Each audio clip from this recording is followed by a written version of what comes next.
नमस्कार बंधुरा आज के आमी रान्ना करब आर माछेर झाल झोल। तार जन्य आमी निये निয়েছি 4 पिस आर माछटाके लवण हलुद दिए मेखे एकटू सुंदरभावे भेजे निते हबे, एकटू लालचे लालचे करे। तारपर ओई जे तेल थाकबे कड़ाइते ताते जिरे फोड़न दिए जिरेटा जखन एकटू लालचे हये आसबे तार मध्ये एकटा शुकनो लंका फोड़न दिए दिते हबे। शुकनो लंका पुड़े गेले ओर मध्ये आलू दिए दिन, डुमो डुमो करे आमी 3टे आलू केटे निয়েছিলাম सेई आलूगुलोके दिए दिलाम। এবার আলুগুলো যখন হলুদ লবণ দিয়ে ভাজা হয়ে গেলে ওর মধ্যে আমি একটা পেস্ট বানিয়ে নিয়েছিলাম মশলার, রসুন 7-8 কোয়া, একটা পেঁয়াজ আর আদা 1 ইঞ্চি আর দুটো লাল লঙ্কা।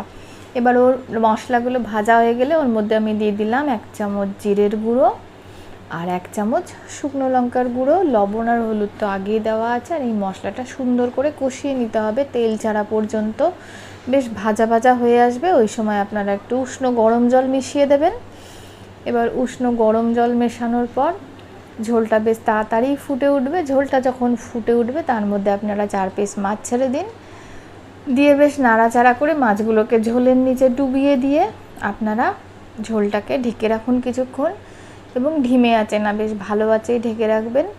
খুব তাড়াতাড়ি রান্না হয়ে যায় এই মাছের ঝোলটা। দেখুন আমার মাছের ঝোলটা রান্না হয়ে গিয়েছে। আপনারাও তৈরি করুন, কেমন লাগলো জানান আমাকে।